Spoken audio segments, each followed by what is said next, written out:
Nagmugna karon og Special Investigation Task Group o SITG Isabela ang Police Regional Office 9 aron mututok sa investigasyon sa twin bombing sa Isabela City sa Basilan.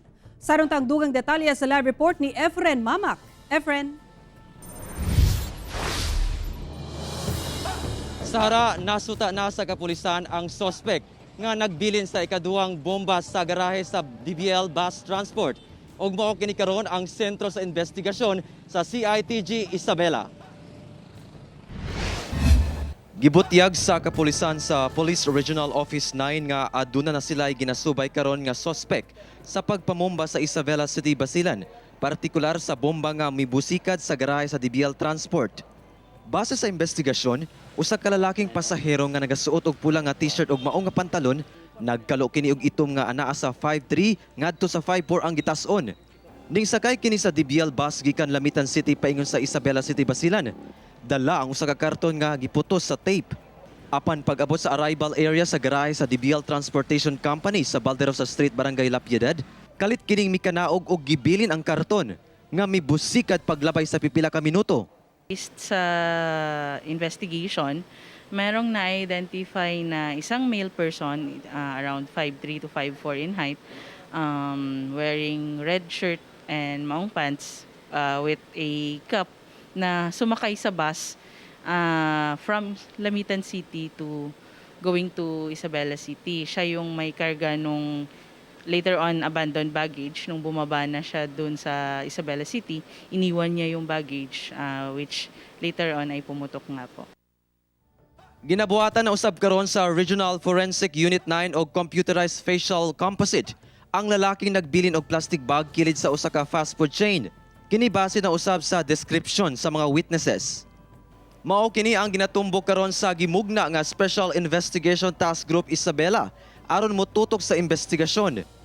Panguluhan kini ni Deputy Regional Director for Operation Police Colonel Lou Evangelista ug miyembro niini og ubang police units. This time, meron na pong na-create ang ating Police Regional Office 9 na Special Investigation Task Group.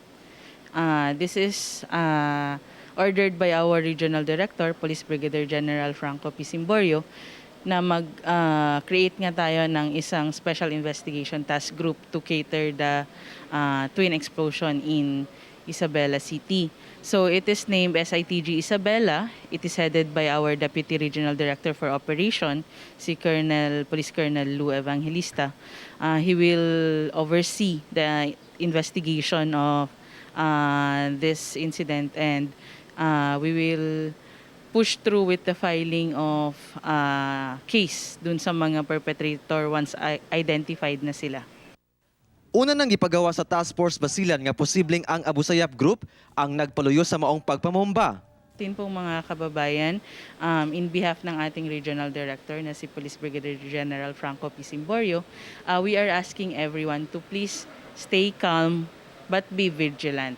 Tayo po ang magtutulungan para mapigilan ang pangyayaring ito, 'di ba? Tulong-tulong po kasi kami na attain namin yung ilang taon na walang bombing dito sa Zamboanga Peninsula.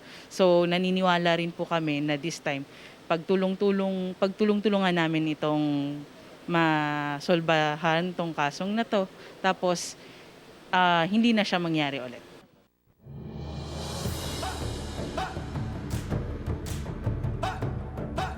Gilaumang mapagawas sa Regional Forensic Unit 9 ang facial composite bahin sa suspect nga nagbilin og bomba sa kilid sa usa ka fast food chain sunod semana. Og padayon gihapon ang CITG Isabela sa pagkoordinar sa Basilan Provincial Forensic Unit aron mahibaw-an kung unsa-unsa ang mga klase sa mga explosive devices nga gigamit sa pagpamomba. Sara? Okay, dagang salamat, Efren Mamak.